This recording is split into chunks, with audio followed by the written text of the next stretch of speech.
So today I'll be showing you the bubble helmet system, which is basically a non-invasive positive pressure ventilation system that helps in two factors. First, it helps in isolating the air that the wearer is breathing from the outside air so that it's not contaminated. Plus, if the person who's wearing is contaminated, then the air or the contaminated air does not pass through. Essentially, it's a respiratory atmosphere that you create for yourself. And it's a very simple concept. It's made up of components such as the middle ring, which has areas where you can attach standard issue breathing tubes to, and areas where you can pass other extra accessory tubes through whatever is required by the patient or the wearer. And it helps in basically isolating whatever that the human is doing within themselves without contaminating anything else. And we'll go through the components one by one. Here's the middle ring. These features essentially allow you to connect any standard issue medical equipment. For example, these holes are made with breathing tubes in mind as well as filters in mind. So these tubes fit right in, as well as something like a viral filter will also fit right in. Again, these are components that you add in and out: a viral filter, a breathing tube, and if let's say you need an accessory tube, then you can easily snake your way through it and get an accessory tube out as well. Simple. So we'll be keeping the accessory tube out.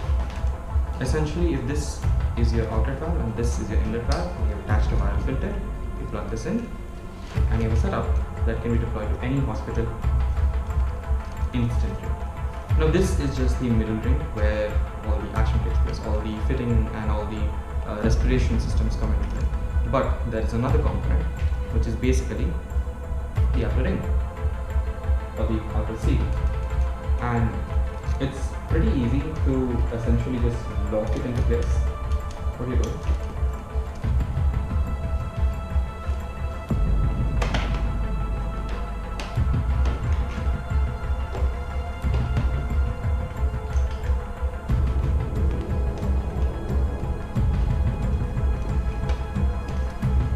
Just push it through.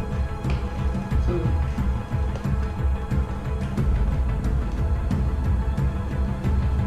hang it up.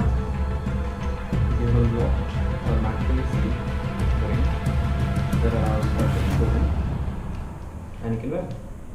So you breathe in, you breathe out. And as you might have noticed that there is a bit of a neck gap. For that, you have these systems. Essentially, you have another component, which is basically the inner ring and neoprene that locks into your neck and creates a hermetic seal.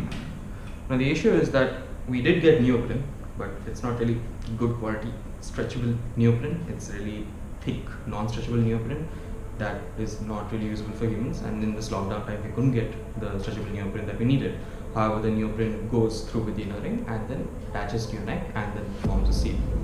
So that's the bubble head system, and it's extremely fast to deploy in current situations because it's very simple to build, very simple to assemble, already fits into the equipment that is there in medical hospitals and can be deployed very, very fast.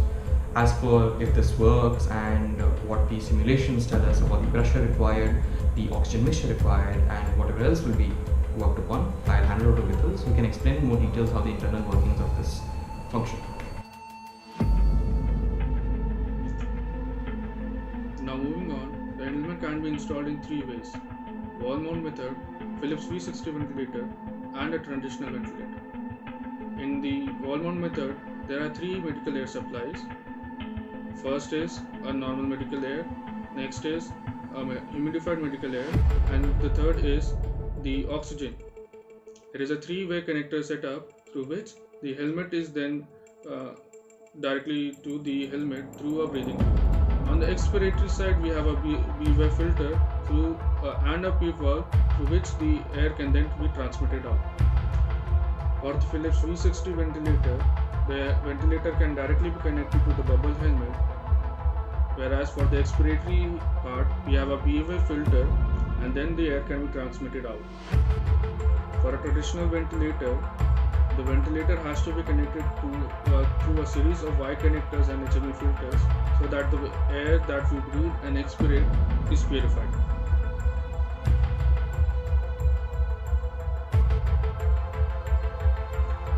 simulation, we have set the temperature to 50 degrees Celsius and the pressure to 1.2 atm, which is 200 cm of H2 as gauge pressure.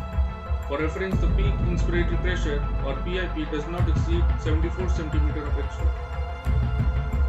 With this, the minimum safety factor came out to be 1.27.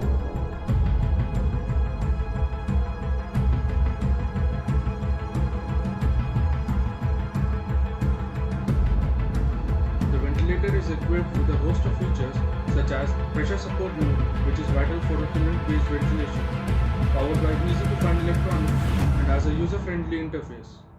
The exterior is compact and has a large LCD screen to display the vital information, along with standard buttons and knobs.